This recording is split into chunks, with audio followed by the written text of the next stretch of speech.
Assalamualaikum warahmatullahi wabarakatuh, Gus. Waalaikumsalam warahmatullahi wabarakatuh. Gus, ini kita memperingati Hari Santri yang tahun 2020, yang mana ketika tahun 2015 dan seterusnya itu kan kita memperingati dengan sangat meriah ya Gus ya, di tengah-tengah masyarakat dan di ruang terbuka. Nah, kali ini kita menyikapinya sejauh ini bagaimana persiapan untuk Hari Santri, Gus? Ya, terima kasih. Jadi ya karena situasi yang ada, maka tentu kita juga harus bijak di dalam mengambil sikap untuk memperingati Hari Santri. Walaupun tentu yang penting kan nilai-nilai dan perjuangan yang kita pahami dari santri ini tidak kita abaikan. Jadi kalau kemarin-kemarin dengan euforia dan seterusnya mungkin pada kali ini ya lebih kita pada peningkatan kualitas diri, memaknai kembali bagaimana perjuangan-perjuangan dari para pendahulu kita, apa yang bahwa karena santri itu apapun seperti sering didakwakan oleh Mbah Mun, kita ini sebagai seorang santri yang katakan intelek itu harus arif di dalam menyikapi situasi, menyikapi masa. Arif itu tidak terbawa dengan zaman, tapi juga bisa merespon zaman dengan sesuai dengan konteksnya. Yang sering disampaikan oleh Mbah Mun, yang bahilil akili ayyakuna arifan bizamani. Sudah seharusnya seorang yang pandai itu bisa merespon, arif ya, bijaksana di dalam merespon zamannya. Nah, maka tentu begitu juga kita sebagai santri dengan situasi seperti ini, maka yang pertama menurut saya adalah mari, kalaupun perlu kita memberikan motivasi terhadap generasi muda santri, kita lakukan dengan cara yang tidak melanggar aturan protokol kesehatan. Umpamanya kita mau bikin lomba baca kitab, karena ini kan juga motivasi buat generasi muda untuk mencintai khazanah keilmuan pesantren. Ini kan penting menjaga itu. Ya, mari kita lakukan dengan cara daring. Umpamanya bisa lewat Zoom atau bisa dengan mereka menyetorkan hasil bacaannya, videonya, kemudian kita seleksi. Nah, jadi seperti itulah kira-kira nanti, dan juga sesuai dengan situasi yang ada, tentu nanti kegiatan-kegiatan di santri ini kita fokuskan pada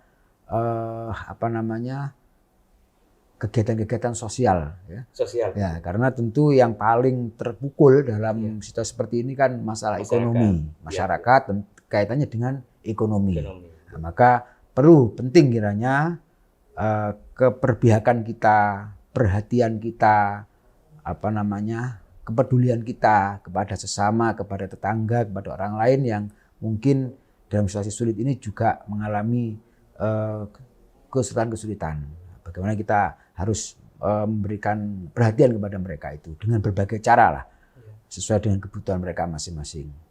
Ya, tadi dijelaskan Gus Salam soal menjawab tantangan zaman, dan ini saya kira selaras dengan konsep ahli sejarah atau filsafat sejarah Toynbee yang mengatakan bahwa manusia yang beradab adalah yang mampu merespon dan menjawab kondisi zaman, challenge and respond.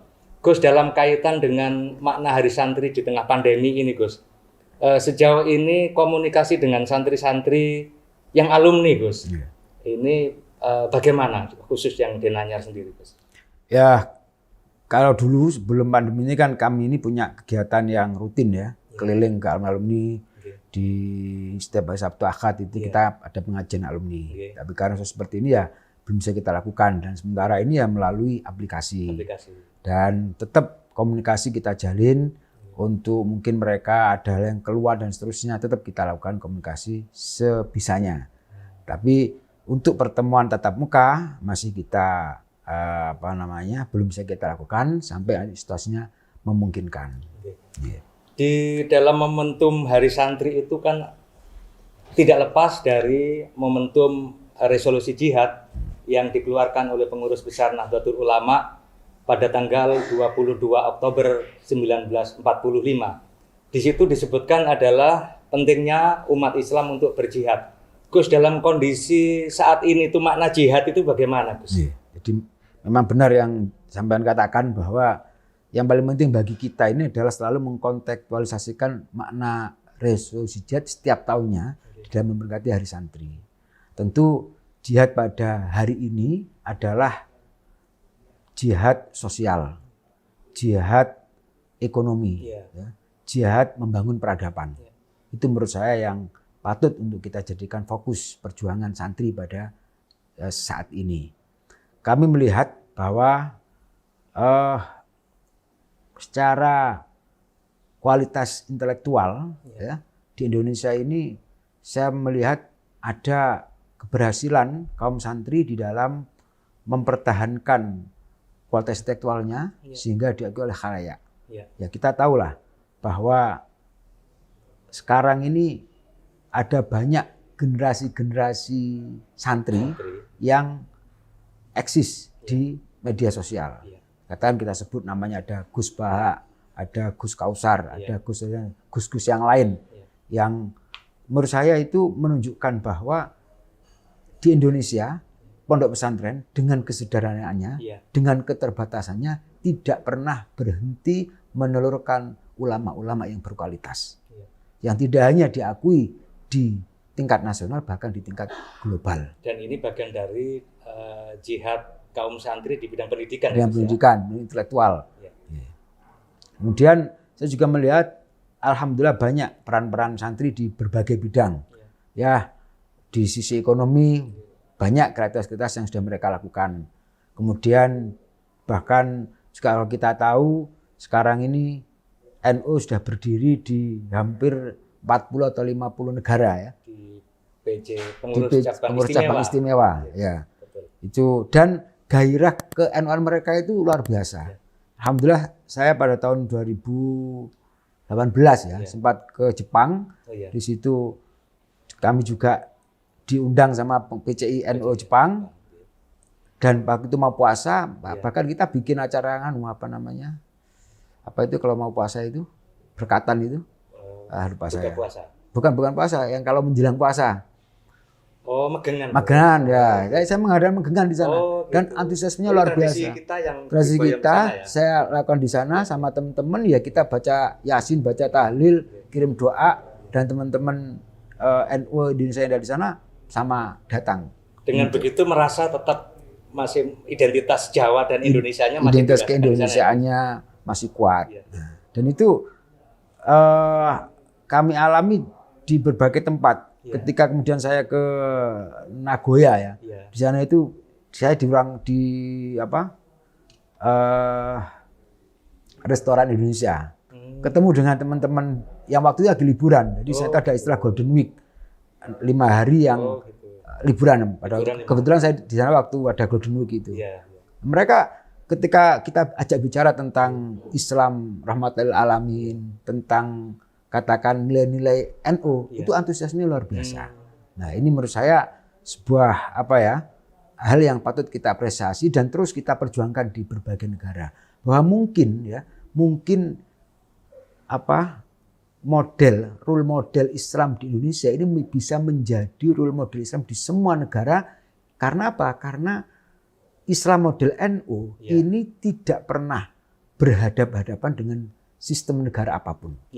Itu yang menurut saya kelebihannya. Bahkan kalau kita perhatikan itu di Afghanistan, Gus, itu kan ada NU berdiri sendiri, jadi bukan cabang istimewa Nahdlatul Ulama Afghanistan.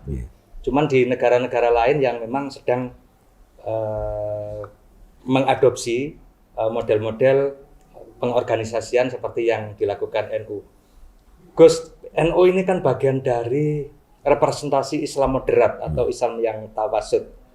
Kalau Islam orang umumnya menganggap wasatiyah Islam ya, Gus ya. Nah, kaitan Hari Santri, Gus, dengan pemanaan Islam yang rahmatan lil alamin di Indonesia bagaimana, Gus?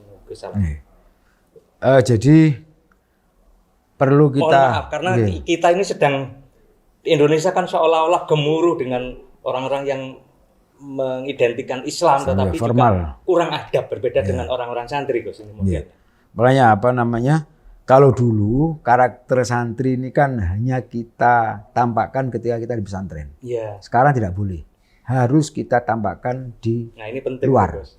Jadi luar. dimanapun kita berada, mari karakter kesantrian kita, yaitu orang yang 100% Islam, 100% Indonesia, Iya. ini kita tambahkan kepada semua orang.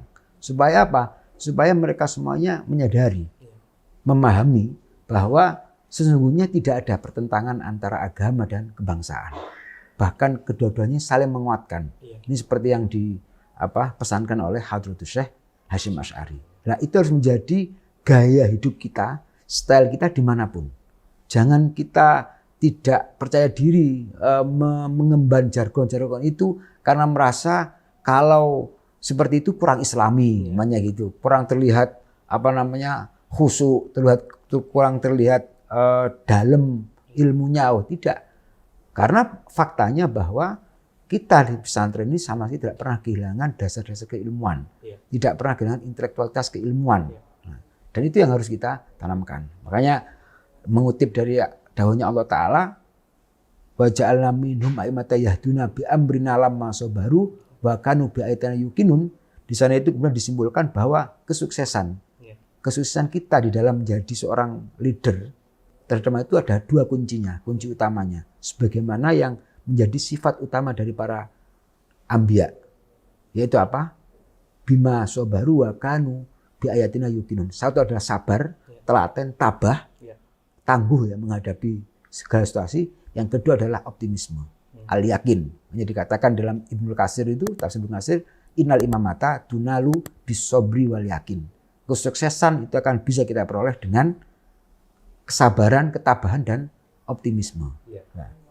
Watak santri ini sebenarnya sama dengan kadar intelektual secara umum. Intelektual itu tentu dengan sangat bijak, dan ketika bijak itu tentu bersabar ya Gus ya, harus sabar, dan itu melekat dengan tangguh. Ya. Melekat dengan jiwa kaum santri. Kita akan lanjutkan perbincangan kita di sesi berikutnya. Tunggu sesaat lagi.